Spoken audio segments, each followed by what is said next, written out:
Welcome back to the PM Microlearning series, and today, season 1, episode 5, is going to be talking about risk, and we're going to look at identifying risk early. But since this is our first look at risk, we first of all want to sort of understand what do we talk about when we talk about risk in project management. And this has to do with you're running a project, and we all know from experience that things are never going to always go the way we want them to go.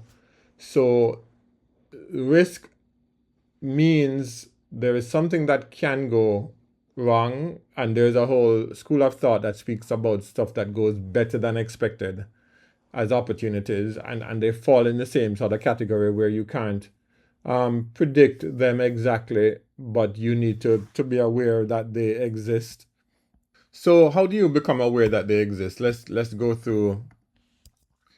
We want to do a risk reality check super early. Risks are inevitable, as we say. Stuff is gonna happen, and the early action gives you more option where you have a proactive approach.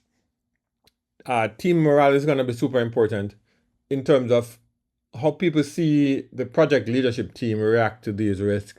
If there's a sense of panic, if there's just no basis on which we approach these, it's gonna make a difference. So you want to do an analysis early. So let's look at some common project risk categories. And these can be scheduling risk. So there is delays, there are things that can happen with material shortage, dependencies that just go out of whack. And these risks can affect you from a scheduling standpoint. There's also regulations. Things can change in the political, economic, global climate, and these are often stuff that's out of your control, but you can at least understand that they potentially exist. Team bandwidth. This is resource conflict, availability. This is a part of every single project I've been on where you just don't have the resources as available as you would like if you were totally in control. Budget overrun, scope creep, where things just evolve and more things are added. There's costs and there is inflation. All of these things are factors and categories. And I challenge you to think through your industry and come up with other risk categories, and the work breakdown structure that we spoke about in other lessons and we'll talk about again soon is going to give you a hint on that. So essential risk identification tools, there is what we call a risk register, and there's a pre-mortem, which is really trying to do the opposite of a post-mortem. Just try to create a crystal ball and look at it and imagine what could go wrong.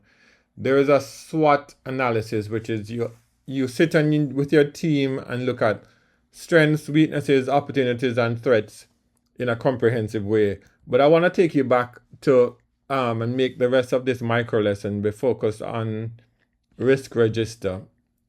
And let's start with this. We have a risk register that's developed here in Google Sheets. We have two, one in Smartsheet and one in Google Sheets. This one here has three categories. There's staffing, there's design changes, and material availability. When you expand staffing, you see that there is lots of key staff, inadequate staffing levels, and for each identified risk, on a scale of 0 to 5, you're going to give it a probability. What's the likelihood that this will happen? And let's say we're running a long project and we know we're going to lose key people. Let's make the probability of this 5 for argument's sake. You can change it to a 3 if that's your case, right? And if you notice what happens, the impact is also assessed on a scale of 0 to 5. What's the impact? If this thing does happen, what will be the impact on the project? And then when you have both of those, you end up with a probability impact factor, which is the product of these two numbers. So this here, let's look at the rules that governs that. We give them different categories based on the size of that number, because the greater the probability, the more the issues we're going to have. The greater the impact, the more the issue. So the product is what we look at. If the product is greater than 14, we put it in a sort of high, and we give it red just sort of as a flag. If it's greater than 6 but less than 14, it's orange. Between 3 and 6, it's yellow, and less than 3, it's a green. So that is what this template does for you. So you can focus on just doing the brainstorming. Staff turnover, probability is 1, impact is 1. You would change these numbers here to what you see. If this happens, the impact is let's make it a 4. Probability of this happening is a 3. So you see that the 3 times 4 gives you a 12, and it automatically moves it into the orange category. So this exercise of meeting with your team, meeting with stakeholders to review the risk, and you have a column for notes, and at its extreme, this can become somebody's full-time job to manage the risk register and to define what do we mean by probability, what do we mean by impact. Sometimes we say impact is if it costs the project more than 1% of the budget, the impact is a 5, and if it costs the project 0.5%, the impact is a 3. So you can get very scientific with this, or you can use just a gut feeling with the team and be consistent with it, depending on where you are and the depth and complexity of the project. But not having a risk analysis done is worse than having one that you think, oh, well, this is not very scientific and not very accurate. At least you have a qualitative list, and you will make your best guess at putting numbers on it to see where they land. So once you have this, you will at least be able to understand how do we treat these different risks that we have, right? Because that's going to be an important next step. So the brainstorming process, you're gathering stakeholders, you're asking what if questions, you're documenting everything, and then you're going to prioritize based on that probability impact factor. So let's look at the risk management cycle. You start by identifying the risk, documenting it in a risk register, putting a number to it, assigning an owner, and then you're going to review this regularly. There is a whole process that is going to become a part of the one of the next microlearning, where we're going to look at, now that you have this risk register and you have things with a probability impact factor, how do you handle it? We can talk about transferring risk, we can talk about minimizing it, we can talk about just living with the consequences, and we're going to have a whole sort of microlearning series on that. So what I want you to focus on is the concept of risk management and the concept of addressing this.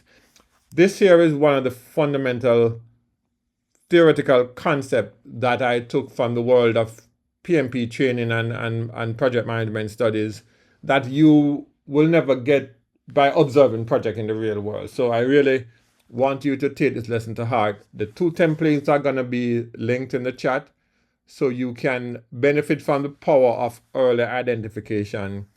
It gives the team a more reactive approach. It limits the sort of stress on the team.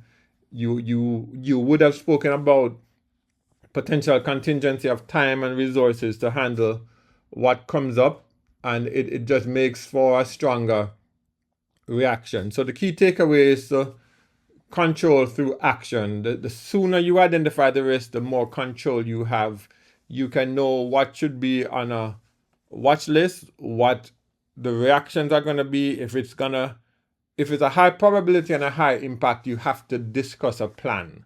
And if that risk is realized, then you're just implementing the plan that you would have discussed before. So it's super important to go through and start that risk management cycle, right? So again, feel free to sort of share this with someone who you think would benefit from understanding about risk in project and somewhat operations management. And until we get to the next microlearning series, thank you for joining me. Thanks for sticking it out.